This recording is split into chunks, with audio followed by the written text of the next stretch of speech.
Greetings everyone, welcome back to another tutorial. This is Justin, also known as Son Alexander. This is going to be a preliminary tutorial video to illustrate and tell you the materials needed, as well as show you my completed armor. I have everything laid out on the table, as well as my cloak. And so you guys are wondering, this cloak was made by my lovely and talented wife. It's a simplicity pattern done for the Jedi. Again, that's simplicity. It's just the cloak out of the Jedi pattern, and all she did was cut the sleeves and add this material here, the red material, and sewed it on the inside. She did a really good job. The material is 97% cotton and 3% spandex. It gives it enough of a pull to where it makes it flowy. It's really light. It breathes very easily. Other than that, she whipped this thing out in about 2-3 hours. She sewed it for me because I freaking suck at sewing and have no clue on it. So, with that being said, here's my completed armor and clothes that I wore underneath it. I didn't bother having these sewn because, quite frankly, they're just a palette to have the armor on.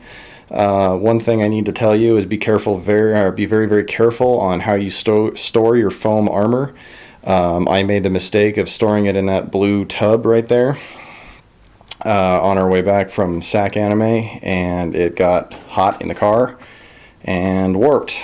Fortunately, it's foam, it can rebend, but pieces like right here, my mask was sitting on, and it indented.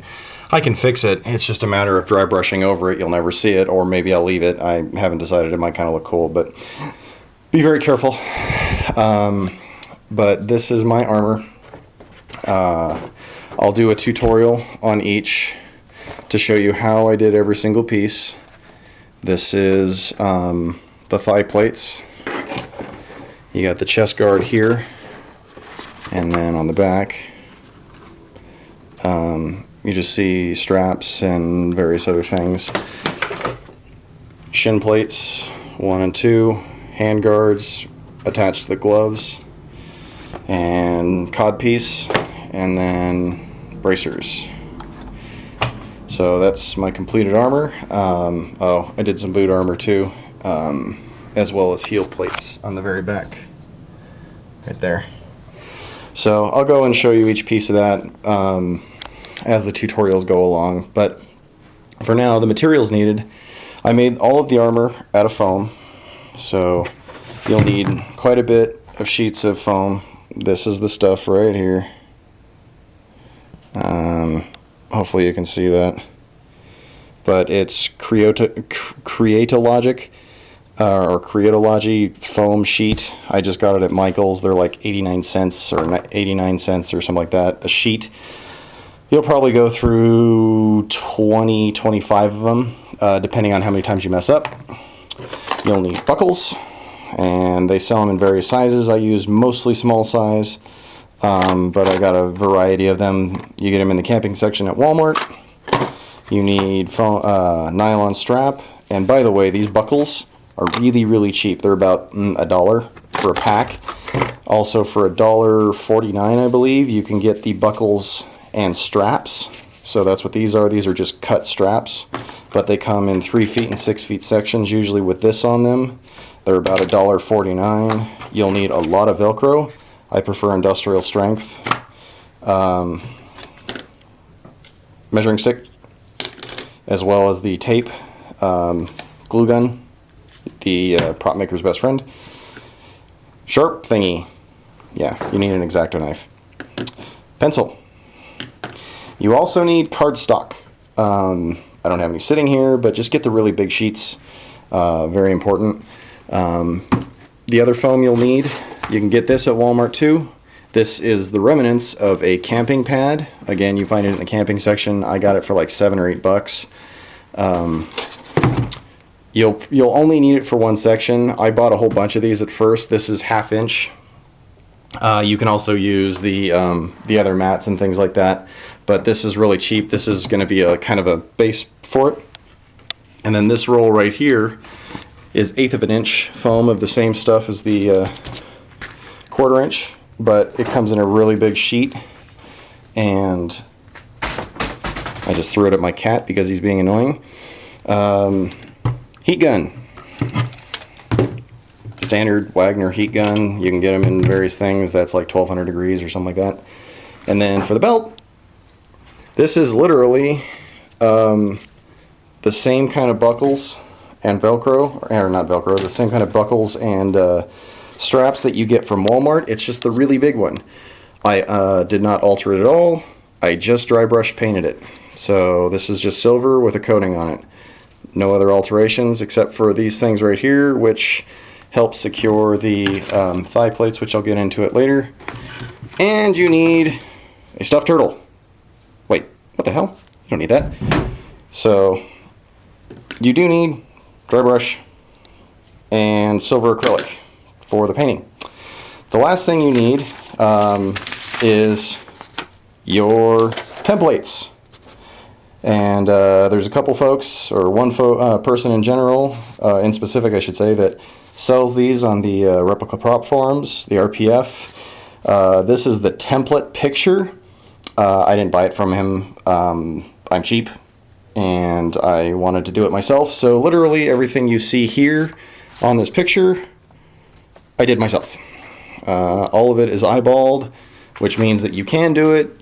But if you want to, you can buy the template. I think the gentleman said it was about 15 bucks. You just PayPal it to him, and he will send you the files for Pepakura. That way you can make them out of resin and fiberglass and all that jazz if you want to. But for durability and ease of movement, I chose foam. It's also cheaper, and depending on how many trials it takes you, it won't cost that much foam-wise. And as you can see with my painting, I did the same paint job as my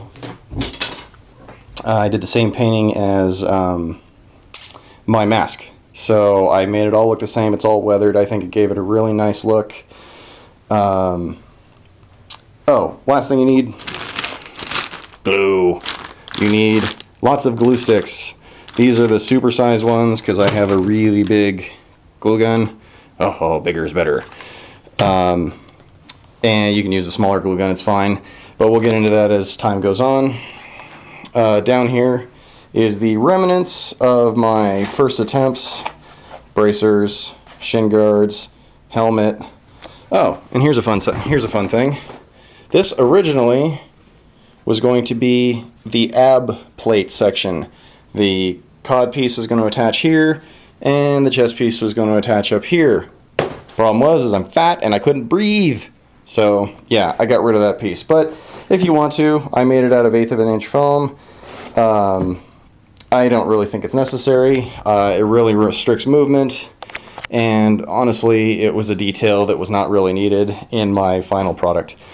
So that's about it. Here's the clothes that I used. This is just a pair of Dickies, my old work pants. They're black, and see, Dickies. They're old, in the bin. And the last piece, which this was actually really difficult to find, I got lucky and found it at an embroidery place. They were really decent about the price. Was a very thin black cotton turtleneck, which helped hide the skin on my neck. Again, it's cotton, so even in the middle of summer and about 95 degrees, it wasn't bad.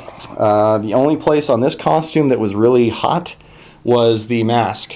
And fortunately, because of the way I made it, here's the Velcro that I told you folks about in my final video for the mask tutorial, was the way I made it, I could literally just lift it up over my head and prop it. So I could walk around like this, and then when it was time for photos or people wanted to see it, I just pulled it down. Mask came, or the cloak came with it, quick adjustment, and I didn't have to fight with this the whole time. But also, since I have a new camera and better quality and better lighting, here you go, folks.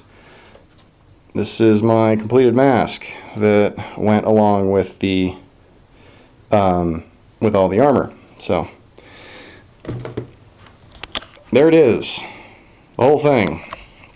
Again, cotton turtleneck, got it for a decent price. Be prepared to spend about 15, maybe 20 bucks depending on your area. But like I said, check an embroidery store, a place that makes shirts. They may be really cool about being able to sell you that.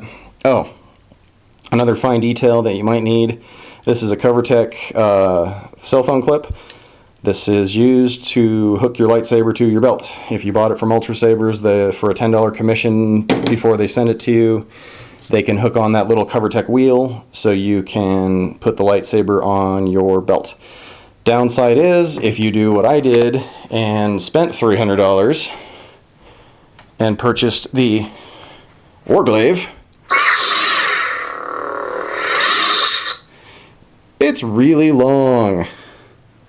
And during a lightsaber fight at the rave, I lost the tip, so be prepared to buy extra tips. I don't know if it was secured properly or whatnot, but yeah, tip was lost, forever gone in a dark convention hall room. But all for the sake of cosplay, it's all fun. But anyways, my lightsaber, since I have the 40-inch heavy grade dueling blade, will not fit on my belt. I'm 6'6", and so I'm a pretty tall guy, but even still, it stands floor to ceiling, on the floor, standing straight to here. The wheel is here. So that would put it right about my, fourth floating rib. Or if I have 4 floating ribs, whatever. Fourth rib, way too long. So it could theoretically hang and drag behind you. I think it looks silly, so I just carried it the whole time. Didn't bother with the cover tip clip. So that's about it for me right now. This is Justin, Son Alexander, saying, more tutorials to come soon. Thanks for watching. Thanks to all the new people for subscribing. Check out my Facebook page. The link is always in the description for more works in progress, as well as completed photos of my Sith Acolyte. Very pleased with the turnout. Yeah, stay tuned. Thanks, guys.